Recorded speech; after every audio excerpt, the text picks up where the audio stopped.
సీజీజీని కాదని గ్లోబరీనా సంస్థకు ఎందుకు టెండర్ ఇచ్చారని ప్రశ్నించారు టీజేఎస్ అధినేత కోదండరాం. గ్లోబరీనాకు లక్షల మంది విద్యార్థుల డేటా హ్యాండిల్ చేసే సామర్థ్యం లేదని ఆయన చెప్పారు. స్టూడెంట్స్ డేటా మెయింటైన్ చేయడంలో గ్లోబరీనా సంస్థ ఫెయిల్ అయిందన్నారు.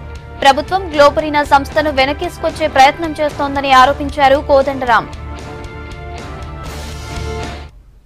ఇంటర్మీడియట్ బోర్డు వారు గ్లోబరీనా అనే సంస్థను ప్రత్యేకించి ఈసారి వాళ్ళు ఏర్పాటు చేసుకున్నారు.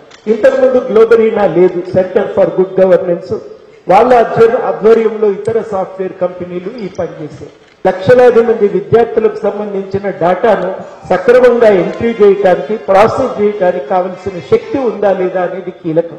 ఆ శక్తిని ప్రశ్నించారా, పరిశీలించారా అనేది ఇక్కడ మొదటి ప్రశ్న. నిజానికి వారికి ఆ శక్తి లేదు అనేది ఈ సంవత్సరం ఆరంభం నుంచి కూడా బయటకు వస్తూనే ఉంది.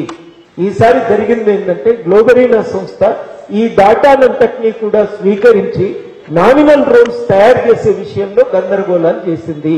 విపరీతమైనటువంటి గందరగోళాలు తలెత్తినాయి. ఏదన్నా లోపాలుంటే ఓఎంఆర్ షీట్ నింపేటప్పుడు ఆ దశలో ఆ మొత్తం లోపాలను సరి చేసుకుంటారు. కానీ ఆ ఓఎంఆర్ షీటు ఇచ్చినప్పటికీ కూడా గ్లోబరీనా సంస్థ వాటిని సరి చేయలేకపోయింది. వాళ్ళ సెకండ్ లాంగ్వేజ్ ఉర్దూ అయితే వాళ్ళది ఏదో ఫ్రెంచ్కో ఇంకో దానికో వాళ్ళ సబ్జెక్టు చూయించారు. ఒకరు అరబిక్ రాసిండ్రు, ఉర్దూకు మార్కులు ఇచ్చిండ్రు. ఉర్దూలో సబ్జెక్టు లేదు కాబట్టి వాళ్ళవి 0 చూయించిండ్రు. ఇట్లాంటి గందరగోళాలు కొన్ని వందల సంఖ్యలో, కొన్ని వేల సంఖ్యలో అక్కడ తలెత్తినాయి.